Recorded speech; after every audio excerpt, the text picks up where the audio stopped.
The coins didn't sound like money when they hit the counter. They sounded like a verdict. Clara Whitmore stood frozen, her fingers still curled around the empty cloth sack she'd brought for flour that never came. Dust floated in the beam of afternoon light slicing through the general store window, catching on the tremble in her hands. Four small sets of eyes waited somewhere back home, but in this room there were only watchers, silent, still, and satisfied to let the moment stretch. Four children, Harlan Pike repeated, slow and loud enough for everyone to hear. And not a cent left to your name. A few men shifted near the barrels. No one spoke. Clara swallowed, her voice barely holding. I'll pay when I can, you know I always have. Pike leaned forward, his smile thin and practiced. That was before your husband stopped breathing and started costing me money. A quiet chuckle rose from somewhere behind her. It didn't last long, but it lasted long enough. Clara's jaw tightened. She didn't cry, not here. I have four mouths to feed, she said, steadier now, though her eyes stayed low. And no husband. The words hung in the air like something fragile, something that shouldn't have been said out loud but couldn't be taken back. Pike clicked his tongue. Then I suggest you feed them hope. That was when the coins fell, not tossed, not slammed, placed, one by one, each soft clink louder than the last. The room shifted before anyone turned. Even Pike's smile faltered as his eyes dropped to the counter, then lifted slowly to the man standing beside Clara. He hadn't been there a moment ago, or maybe no one had noticed him, tall, dust on his coat, hat brim low enough to keep his eyes in shadow. His boots were worn but quiet, like they'd learned long ago not to announce themselves. Elias Boone didn't look at Pike. He didn't look at anyone, he looked at Clara, and when he spoke, his voice didn't rise. It didn't need to. Then set 5 chairs. No one moved. It wasn't the words. It was the way they settled, firm, simple, like they'd already made their decision before being spoken. Pike straightened, recovering himself. You buying charity now, stranger? Elias finally turned his head just enough. I'm settling a bill. Was no bill for you. Is now. Pike studied him, searching for something, weakness maybe, or fear. He found neither. Just a stillness that didn't belong in rooms like this. Careful, Pike said, softer now but sharper. Men who step into other folks' troubles tend to get buried in them. Elias slid one final coin forward with his thumb. Then I'll make sure I don't step shallow. A few men near the door shifted again, this time not from amusement. Something else had entered the room, something quieter than fear but heavier. Clara finally looked up, not at Pike, at Elias. She searched his face like she was trying to place him in a memory that didn't exist. He didn't smile, didn't nod, just stood there steady as a post in open land. I didn't ask for this, she said quietly. Elias replied. You didn't. A pause then, just as quietly, but your children still need to eat. That landed differently, not as pity, as fact. Pike scooped the coins off the counter with a sharp motion, as if touching them too long might burn. Fine, he muttered. Flour, beans, salt, take it and go. His voice had lost something, control maybe, or certainty. Clara didn't move right away. Neither did Elias. For a moment the whole store seemed to wait on her. Finally she reached for the sack, filled it, tied it tight with hands that had steadied without her noticing. When she turned to leave, she hesitated again, just for a breath. You don't owe me anything, she said, not quite looking at him. Elias adjusted his hat slightly. Didn't say you did. Then didn't answer right away. Outside, the wind pushed against the wooden walls, low and restless. Elias glanced toward the door, then back at her. Because empty chairs have a way of staying empty unless someone decides otherwise. Held his gaze a second longer than she meant to. Then she nodded once, small but certain, and stepped past him. The door creaked open. Sunlight spilled in. Dust lifted. She walked out carrying more than she'd come for. Behind her, the silence didn't break immediately. Pike cleared his throat, louder than needed. You planning to follow her, or you just buying your way into trouble today? Elias turned toward the door, slow and unhurried. Same thing most days. What's your name, stranger? He paused with his hand on the doorframe, didn't turn. Doesn't matter yet, he said, then he stepped into the light. The door shut behind him with a soft, final sound. Inside, the room exhaled, but no one spoke, because something had changed, not loudly, not clearly, but enough that every man there would remember the sound those coins made. Long after they forgot what they were worth. By the time the sun dropped behind the ridge, the wind had turned colder. Clara kept her back to the door as she worked the small iron stove, feeding it pieces of wood no thicker than her wrist. The flame caught slow, like it didn't quite trust the night yet. Neither did she. The flour sack rested on the table. It looked heavier than it should, Samuel noticed first. He always did. That come from? He asked, standing near the wall with his arms crossed, trying to look older than he was. Clara didn't turn. Store. You didn't have money. I do now. Ain't how that works. It does tonight. Followed, not the soft kind, the kind that waits for truth to slip. Little Rose sat on the floor, dragging her fingers through the dust in slow circles. Ben leaned near the table, eyeing the sack like it might disappear if he blinked. Leela said nothing, just watched her mother's shoulders rise and fall. A knock came. Not loud, not timid either, just cert. Every child stilled. Clara's hand paused above the stove. For a moment the fire was the only thing moving in the room. Samuel stepped forward. I'll get it. No, Clara said too quickly. Then softer, I will. She wiped her hands on her apron, though there was nothing on them, and crossed the room. Each step felt measured, like she was walking toward something already decided. When she opened the door, the last light of dusk framed him. Elias Boone stood there, hat in hand this time. The wind tugged lightly at his coat, but he didn't seem to feel it. I wasn't sure if you'd come, Clara said. I wasn't sure either, he replied. Another pause. You've come far enough, she said, stepping aside. No sense turning back hungry. Nodded once and stepped in. The door shut behind him with a dull thud, and the room seemed smaller for it. Samuel didn't move from where he stood. That him? He asked. Clara didn't answer right away. This is Mr. Boone. Elias is fine, he said quietly. Samuel's eyes narrowed. You the one paid for that? Elias met his gaze. I am. Why? Clara shot him a look. Samuel. No, Elias said, still watching the boy. He's right to ask. Considered his answer for a moment, then said, because it needed doing. Samuel didn't look satisfied, but he didn't argue. Ben edged closer. You got a horse? Elias glanced toward him. Outside. What's its name? Don't give it one. Frowned. Why not? Harder to leave that way. Boy thought about that, then nodded like it made sense, even if it didn't. Clara moved back to the stove. We don't have much, she said, her voice steady again.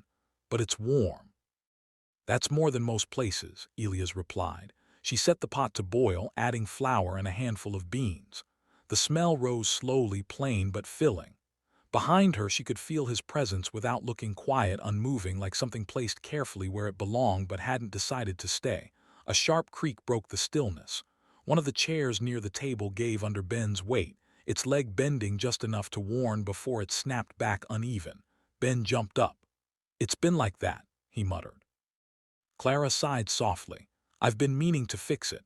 Stepped forward without a word. He crouched beside the chair, running his fingers along the cracked wood. His movements were slow, deliberate, not rushed, not unsure. He glanced once toward the door, then back at the chair, as if measuring more than just the break. Got a nail? He asked. Clara blinked. In the drawer. Leela moved before Clara could, sliding the small tin box across the table. Elias gave her a brief nod. Thank you. She didn't answer, but her eyes stayed on him. He worked in silence. The only sounds were the faint tap of metal, the shift of wood, the quiet rhythm of someone who knew how to fix things without needing to prove it. The children watched, even Samuel. When Elias finished, he tested the chair with his weight. It held. Only then did he sit. Clara noticed that, not the fixing, the order of it. He didn't take a place until he'd made one worth taking. Supper was served in quiet motions. Bowls passed. Hands steady. No one spoke at first. The lantern flickered low, casting long shadows that moved with every breath. Elias ate slowly, like a man who respected the food but didn't depend on it. He didn't reach for more until everyone else had. Rose scooted closer to Clara. He's not loud, she whispered. Clara's lips pressed into something almost like a smile. No, she said softly, he isn't. Through the meal, Samuel set his spoon down. You staying? He asked. Clara stiffened. That's not, Elias answered anyway. Just for tonight. Samuel held his gaze. People don't do things for nothing. That's true. Then what do you want? Elias leaned back slightly, the chair steady beneath him. He looked around the table, not long, not searching, just seeing. Then he said, a place where the wind doesn't come through the walls. Samuel frowned. It still does. Elias glanced toward a thin crack near the window. Not for long. That answer didn't settle anything, but it didn't trouble it either. Clara watched him in the lantern light, the way his face stayed calm even when questioned, the way he filled space without taking it over. There was something in that, something she didn't trust yet but couldn't ignore. After supper, she began clearing the bowls. Elia stood without being asked and took the heavier ones from her hands. "You don't have to," she said. "I know." "Then why?" He paused just for a second. "Because it's easier to carry something when someone else is already holding it." She didn't reply. Outside, the wind pressed harder against the cabin, testing its edges. Inside, something held later when the lantern burned low and the children settled into their corners. Clara stood near the door again. Elias remained by the table, one hand resting lightly on the back of the chair he'd fixed. "You can take the bed," she said. "I'll manage." He shook his head. "I've slept in worse places than that chair." "Chair barely holds." "It will." Pause. Clara studied him, the lines of his face, the stillness that never quite broke. "You always this certain?" "No," he said. "Just when it matters." She exhaled slowly, the tension in her shoulders easing by a fraction. "Morning comes early," she said. "It always does." She opened the door just enough to let the cold air slip in, then closed it again. When she turned back, he hadn't moved, but somehow the room felt different, not safer, not yet, but no longer empty. And for the first time in a long while, the space at her table didn't feel like something missing. It felt like something waiting. By morning, the story didn't belong to Clara anymore. It belonged to the town. It started small, like most things that grow too large to stop. A glance held too long. A whisper passed between two men who pretended not to care. By the time the sun cleared the rooftops, the version of what happened in Harlan Pike's store had already changed. In one telling, Clara had begged. In another, she had traded something she shouldn't have. And in every version, the stranger had a reason no one could quite name. Clara felt it before she heard it. Eyes followed her as she crossed the main road, the same road she'd walked 100 times without notice. Boots slowed when she passed. Conversations paused, not out of respect, but to make room for silence to say what words didn't. Samuel walked half a step ahead of her, jaw tight. "Just get what we came for," he muttered. Clara nodded, though she wasn't sure what that meant anymore. The well stood at the far end of town, its rope worn smooth from years of use. Usually there was a line. Today there was space, too much of it. A woman Clara knew, Mrs. Calder, lifted her bucket and turned away before their eyes could meet. Another man stepped aside, not to make room, but to avoid sharing it. Clara lowered the bucket into the well, the rope creaking louder than it should. "Morning, Mrs. Whitmore." The voice came from behind, smooth. Familiar Harlan Pike. Clara didn't turn right away. She finished pulling the bucket up, set it down, then faced him with a steadiness she didn't feel. "Mr. Pike." He smiled, but it didn't reach his eyes. "I hear you had company last night. Town hears a lot of things. Of them are even true." Samuel shifted beside her. Clara placed a hand lightly on his shoulder, not to hold him back, but to remind him she was still there. Pike stepped closer, lowering his voice just enough to make it feel private. "You always struck me as careful, Clara, not the sort to invite trouble into your home." "I didn't invite trouble." His gaze flicked toward the road. "Because from where I'm standing, that's exactly what you did." Clara held his stare. "You were standing in your store yesterday, too. Didn't seem like you minded then." Pike's smile thinned. "Yesterday I was being generous. You were being loud." A flicker crossed his face, gone as quickly as it came. "Careful," he said softly. "Pride doesn't feed children. Neither does shame." For a moment, neither of them moved. Then Pike chuckled under his breath, stepping back just enough to restore the distance. "We'll see how far that stranger's kindness stretches," he said.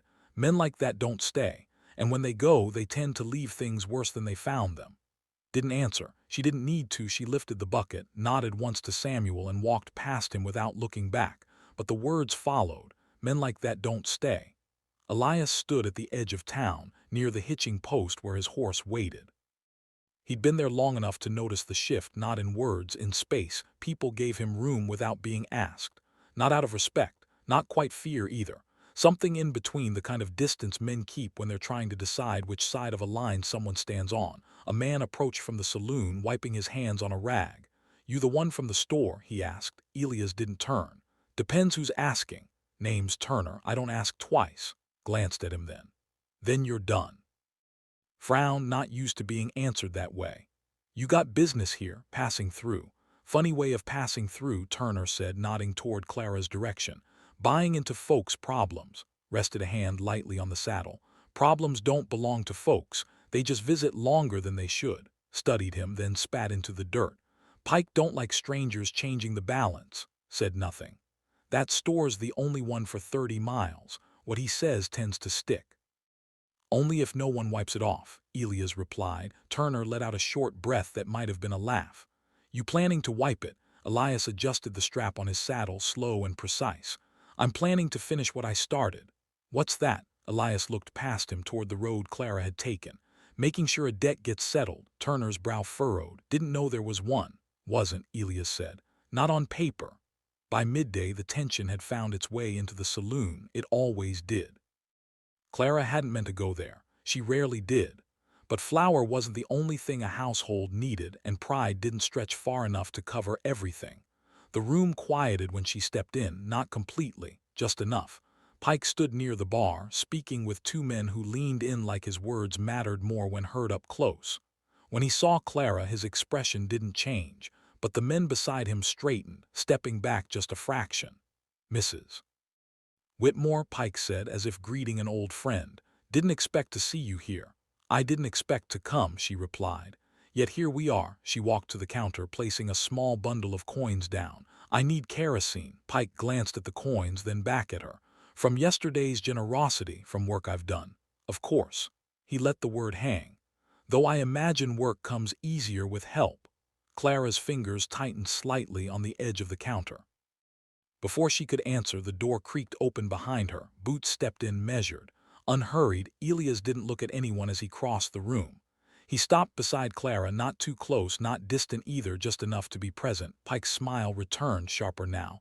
Seems your shadow's caught up with you. Rested his hand lightly on the counter. You've been talking. I own a store, Pike said. Talking's part of the trade. Then trade better. A murmur rippled through the room. Pike leaned forward.